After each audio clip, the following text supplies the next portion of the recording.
Assalamualaikum warahmatullahi wabarakatuh. Oke teman-teman sekalian, di episode kali ini episode ngomong sendiri sambil main catur.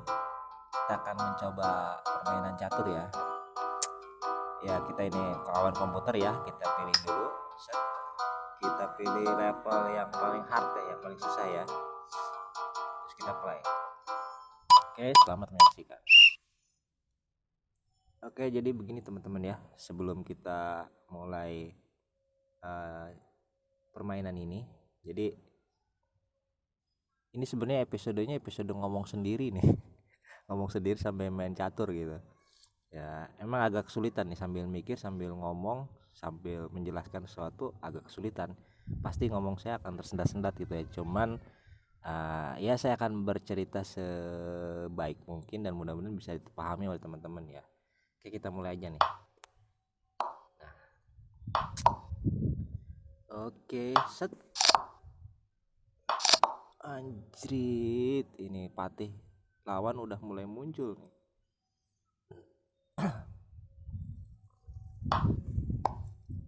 Kita masih dihantam juga. Oke, kita hajar. Sit. Kita kesini set. Waduh. Oke, posisi lumayan nih. Saya udah mendapatkan patihnya musuh, tapi saya juga kehilangan luncur nih. Jadi ngomong-ngomong soal catur ya teman-teman, saya itu main catur dulu latihannya, alhamdulillah dulu latihannya itu langsung di klub catur ya, di klub catur. Waktu SD SMP itu dulu saya diperkenalkan oleh kakak sepupu saya dulu ke ada komunitas taman bacaan namanya Rengganis ya di Rangkas Bitung tuh.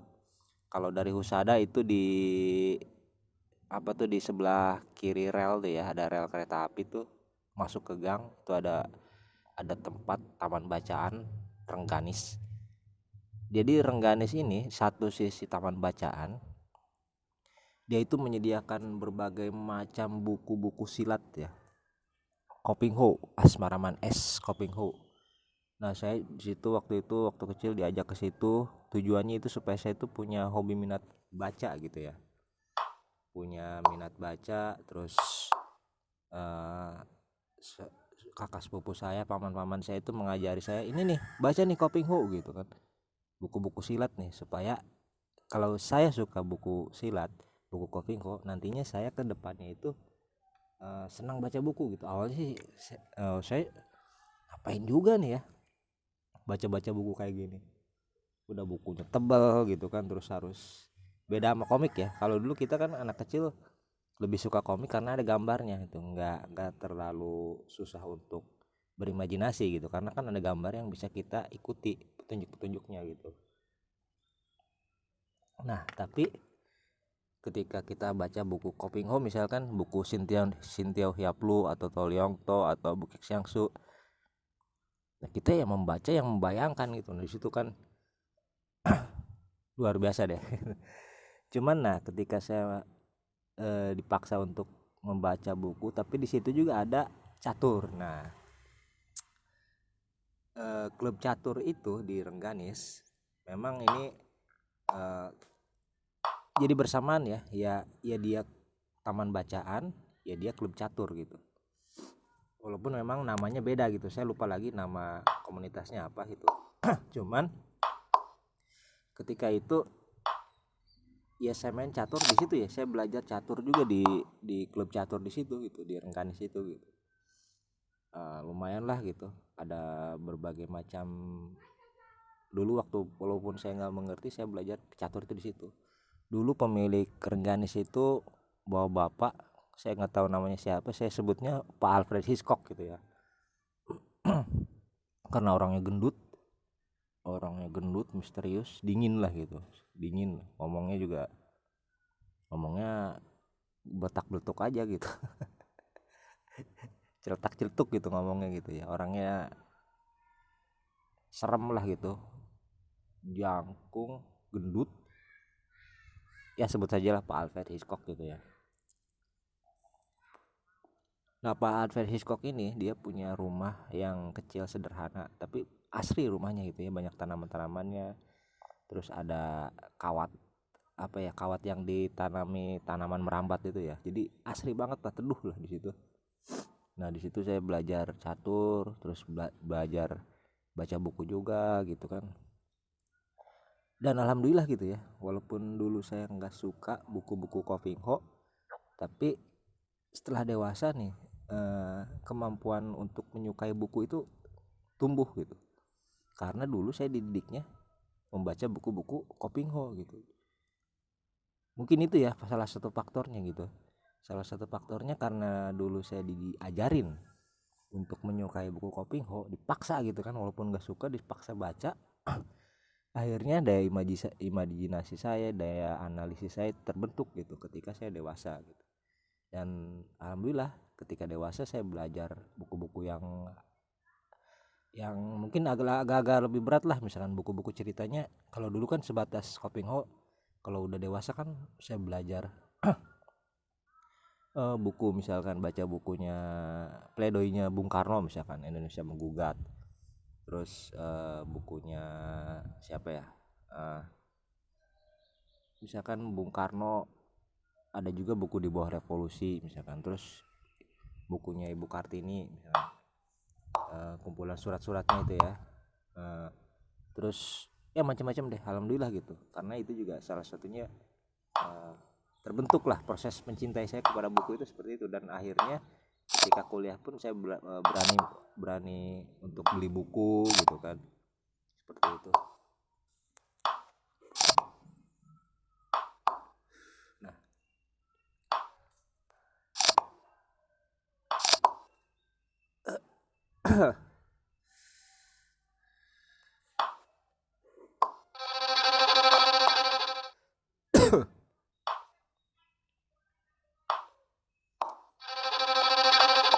kita skak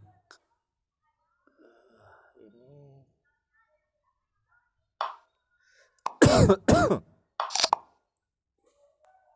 kita skak lagi.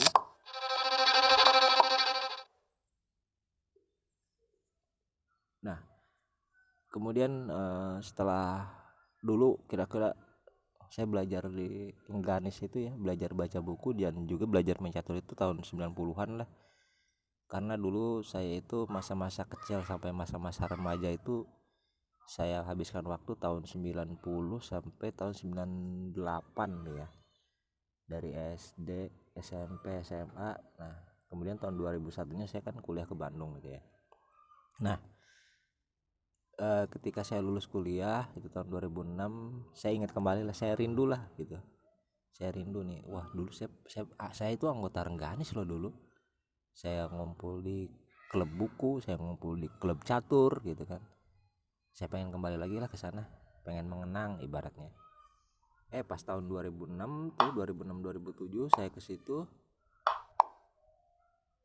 2007 2000 berapa tuh ya, 2006 2007 lah kalau kurang lebih. Saya ke situ ternyata udah nggak ada gitu. Rengganisnya udah nggak ada, udah ditutup, udah bangkrut, kata anaknya Pak Alfred sih gitu. Pak Alfred udah meninggal, terus tempatnya udah bangkrut katanya. Hah? Bangkrut? Waduh, sedih juga saya itu ya. Sedih juga karena ya bagaimanapun itu tempat yang cukup cukup berkesan gitu bagi saya pada saat saya kecil itu. Ya adalah tempat-tempat yang boleh dibilang tempat-tempat yang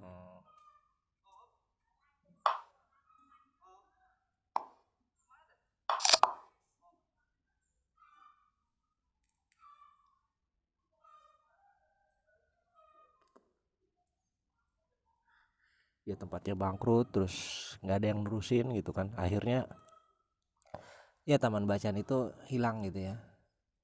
Dulu sih saya taunya buku-buku silat, buku-buku Kopingho gitu, itu dari Rengganis loh dulu ya, dari Rengganis. Dan dari situlah saya, sebelum saya tahu ilmunya quantum reading ya, saya dulu belajar buku itu dari membaca buku-buku Kopingho gitu ya teman-teman. Dan itulah yang menjadi bekal kenapa saya itu suka sekali sama buku gitu ya. Walaupun Saya sih bukan mengaku saya orang pinter ya, bukan ya, tapi ya itulah, kalau kita pengen punya anak yang gemar baca buku ya kita harus ngajarin mereka buku gitu. Kita bawa ke tempat buku, kita bawa ke teman bacaan, terus ya seperti itulah gitu. Dan hal kegiatan lainnya ya saya main catur gitu di Rengganis itu. Dan untuk catur dulu sih jago ya saya main catur. untuk di tingkat RT aja mah 17-an saya insya Allah sih selalu juara gitu. Cuman aduh, mati aja lah.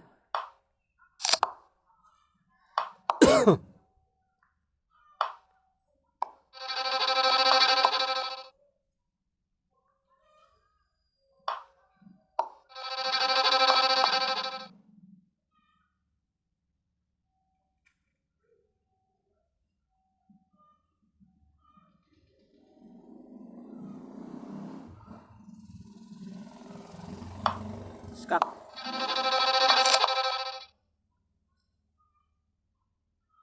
Aduh, salah langkah aja lah. Salah. Waduh, mohon maaf nih teman-teman. Sepertinya nih susah juga nih.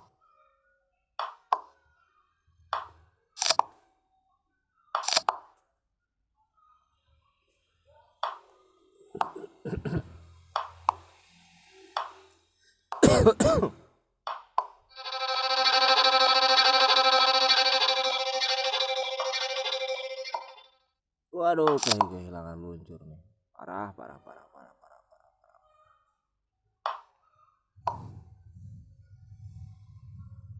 Ini cukup mengkhawatirkan juga nih permainan nih.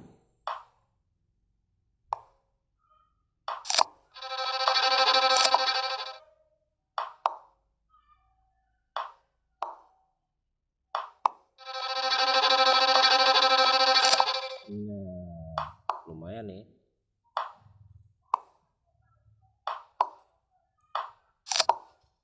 Oke, tinggal ada satu raja nih. Kita gimana caranya nih ya membunuhnya?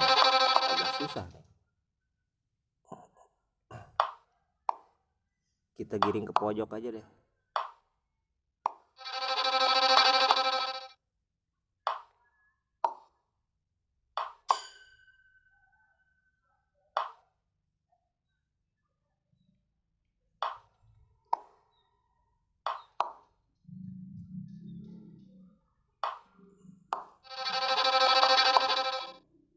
Udah mati.